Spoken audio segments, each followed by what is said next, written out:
The first letter in his name is a Yod, and of course it looks like an apostrophe in the modern Hebrew, but in the ancient Hebrew it looks like this.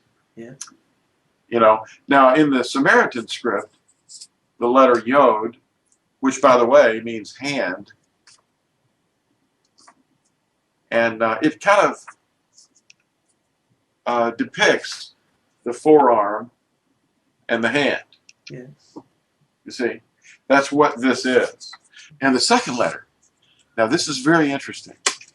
Remember what I told you this means in Hebrew. The letter actually stands for a hand. Forearms, you know, it isn't just the hand, it's the forearm and the hand, you know, which is interesting because that's where the nails went. The nails went here. They didn't go in here, you know, when it ripped out. They put the nails in between these two big bones in the Messiah's hands. Now this is the second letter of the name. And it's written, of course, this is the first letter. And instead of going this way, we have to go to the left. And that's the hay. And that means window. And you know, the eyes are windows. There's two of these in the name.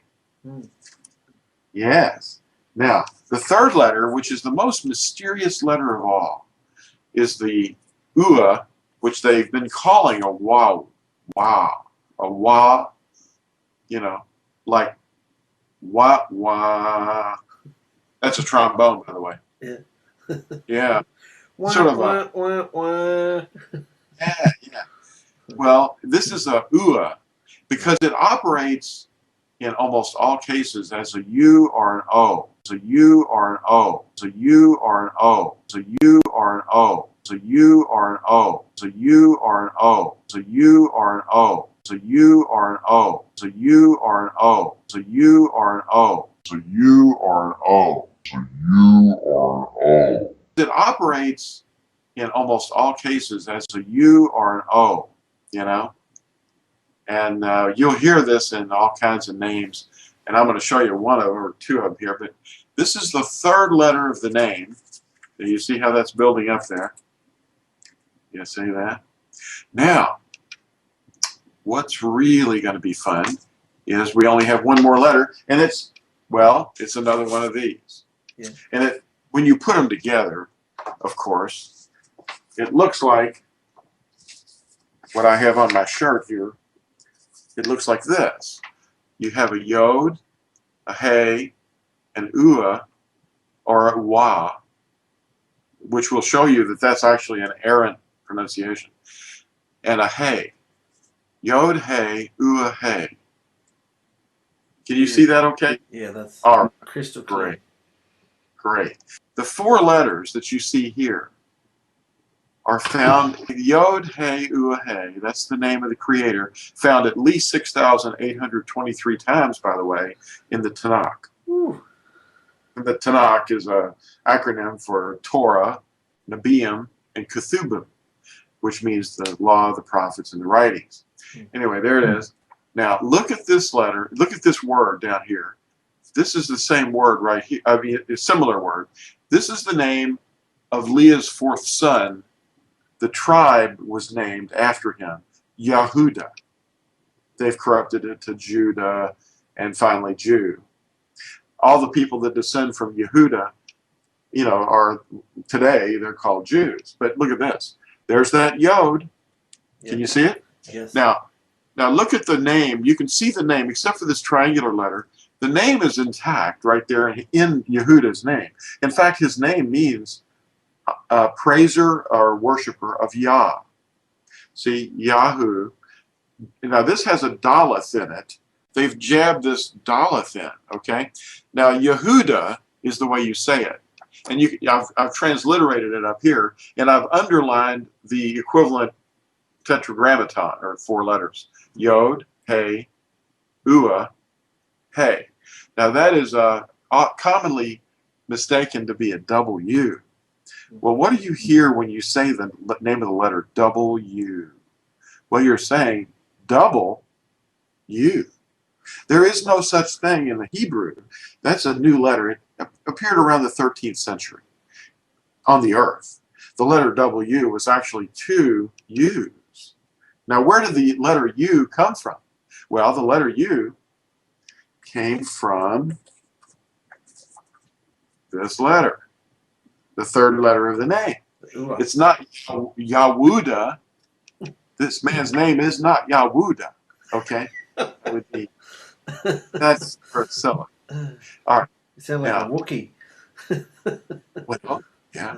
Now, because corruption of the Hebrew has been a living language, and it has been evolving. Yeah. So it's changing with use. That's why there's a V in the language now, but there wasn't before. But these 3 letters right here in our alphabet, U, V, W, all occur next to each other. Now, where did they come from? Well, this letter produced all 3 of these letters. And you can look this up on Wikipedia or other online dictionaries. Do some research, because the third letter of Yahuwah's name is even more difficult for people to get than any of the letters. And the letter U evolved from this letter, because when this letter went into Greek, it became the Greek upsilon, not a V, but an U, the upsilon. You know, you see the shape didn't change at all. Now watch this. When this letter went into Latin later, it lost this stem right here. See, the lower stem was lost. It became the V shape, but it wasn't a V. It was operating as a U.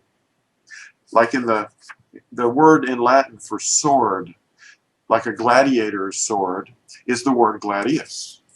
And they spelled it with a V shape, but it operated as a U.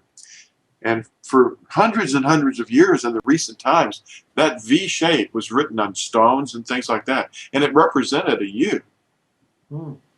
Gladius. That's the word for sword in Latin. Anyway, this letter is the same thing as a U. And that's why these 3 letters right here all come from this one letter over here, but originally looking like this. Went into the Greek, see, and then it went into the Latin without the lower stem. That's a pretty big thing to overcome, because when you go back and you understand what they were writing in the 1500s, like this word Petrus Galatinus, I believe it was, came up with this transliteration.